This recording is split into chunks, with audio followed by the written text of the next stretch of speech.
یہ ہے Bagram air base, ایک ایسی جگہ جو صدیوں سے جنگوں کا مرکز رہی ہے۔ السلام علیکم، میں ہوں حسین رضا اور آج ہم ایک ایسے ملٹری بیس کی بات کریں گے جو بظاہر تو افغانستان کے پہاڑوں میں چھپا ہوا ہے، مگر اس کی گونج واشنگٹن، بیجنگ اور ماسکو تک سنائی دیتی ہے۔ اور آج ڈونلڈ ٹرمپ چاہتا ہے کہ امریکہ اس پر دوبارہ قبضہ کر لے۔ بگرام کی کہانی 1950 سے شروع ہوتی ہے، جب بظاہر افغانستان ایک خود مختار ریاست تھی، مگر امریکہ اور سوویت یونین کے درمیان کولڈ وار کی کشیدگی اس کے گرد بڑھ رہی تھی۔ سوویت یونین نے اپنا انفلوئنس سٹرونگ کرنے کے لیے افغانستان کو ملٹری ایڈ پرووائڈ کی، اور ایسے ہی بگرام ایئر بیس کی فاؤنڈیشن رکھی گئی۔ شروع میں یہاں صرف ایک رن وے اور کچھ فیسلٹیز پرووائڈ کی گئیں تاکہ افغانستان ایئر فورس اور سوویت ٹروپس اسے استعمال کر سکیں، اور جیسے جیسے کولڈ وار بڑھتی گئی ویسے ہی یہ بیس ایک میسو ملٹری کمپلیکس میں تبدیل ہوتی گئی۔ 1979 میں جب سوویت نے افغانستان میں انویڈ کیا، تب بگرام ان کا آپریشنل ہیڈ کوارٹر بنا۔ یہاں ہزاروں سوویت فوجی موجود تھے اور افغانستان بھر کے ملٹری آپریشنز کو یہاں سے کنڈکٹ کیا جاتا تھا۔ 1989 میں سوویت فورسز نے افغانستان سے وڈرا کر دیا اور افغان گورنمنٹ نے بگرام ایئر بیس پر دوبارہ قبضہ کر لیا، لیکن یہ ایک عارضی قبضہ تھا۔ سوویت فورسز کے وڈرا کے بعد افغانستان میں سول وار شروع ہو گئی اور مختلف مجاہدین گروپس پاور کے لیے لڑتے رہے، اور اسی دوران ناردرن الائنس نے بگرام ایئر بیس پر قبضہ کر لیا۔ اس الائنس کو احمد شاہ مسعود لیڈ کر رہے تھے، جو طالبان کے خلاف تھے۔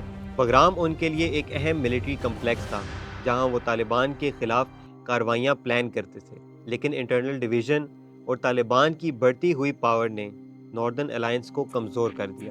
1996 میں طالبان نے کابل پر قبضہ کر لیا اور افغانستان کے بہت سے حصوں پر طالبان نے حکومت قائم کر لی۔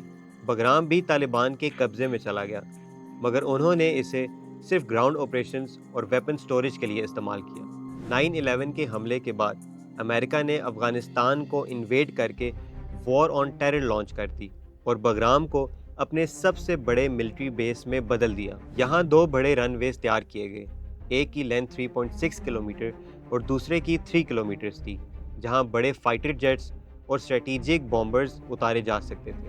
2009 تک یہ بیس اپنے عروج پر تھا، جہاں 10,000 سے زیادہ امریکن اور نیٹو فوجی موجود تھے۔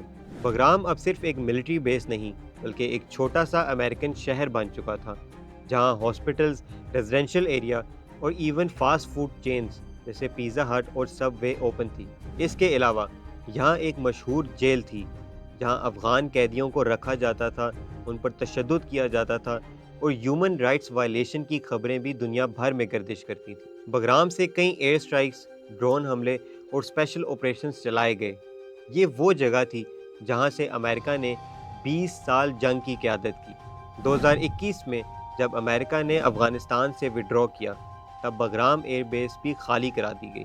امریکہ نے واپس جانے سے پہلے زیادہ تر ہتھیار تباہ کر دیے، لیکن تقریباً $7 ارب کا سامان طالبان حکومت کے ہاتھ لگ گیا۔ آج یہ بیس طالبان کے قبضے میں ہے اور وہ اسے اپنی فتح کی علامت سمجھتے ہیں۔ یہاں ملٹری پریڈز اور جلسے بھی کرتے ہیں تاکہ دنیا کو بتایا جائے کہ طالبان کا یہاں فل کنٹرول ہے۔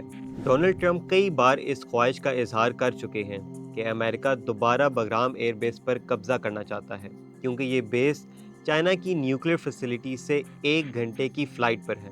طالبان نے ٹرمپ کی اس سٹیٹمنٹ کو فوراً ریجیکٹ کر دیا اور جواب میں کہا کہ 2020 کے دوحہ ایگریمنٹ کے مطابق امریکہ کبھی بھی افغانستان کی سوورینٹی میں انٹرفیئر نہیں کرے گا۔ طالبان کے لیے بگرام صرف ایک ملٹری بیس نہیں بلکہ ان کی طویل جدوجہد کی علامت ہے۔ اگر وہ اسے دوبارہ امریکہ کے حوالے کر دے تو یہ ان کی سیاسی شکست ہوگی۔ اب سوال یہ ہے کہ کیا امریکہ بگرام واپس لے سکتا ہے یا نہیں؟ اینالسٹ کے مطابق اس کے چانسز بہت کم ہیں، کیونکہ امریکہ افغانستان سے اپنی فورسز وڈرا کر چکا ہے اور امریکہ کے لیے واپس آنا مہنگا اور مشکل ہوگا، اور اب طالبان اپنی زمین پر کبھی فورن ٹروپس کو ایکسیپٹ نہیں کریں گے۔ امریکہ اگر بگرام پر دوبارہ قبضہ کرتا ہے تو اسے ریجنل بیک لیش فیس کرنا پڑے گا، اور چائنا نے بگرام کے مسئلے پر سخت ری ایکشن دیتے ہوئے کہا ہے کہ افغانستان کا فیوچر افغانستان کے لوگ خود ڈیسائیڈ کریں گے، کسی بھی فورن انٹرفیئرس کو قبول نہیں کیا جائے گا۔ چائنا کا یہ موقف اس بات کو ثابت کرتا ہے کہ اگر امریکہ نے بغرام کو دوبارہ واپس لینے کی کوشش کی تو یہ صرف امریکہ اور افغانستان کا مسئلہ نہیں رہے گا، بلکہ امریکہ اور چائنا کے درمیان بھی ایک نیا فرنٹ کھل جائے گا۔ اب سوال یہ ہے کہ کیا ٹرمپ بغرام ایئر بیس واپس لے سکے گا یا نہیں؟ اپنی رائے کمنٹس میں بتائیے۔ اگر ویڈیو پسند آئی ہو تو لائک کریں اور چینل کو سبسکرائب کریں۔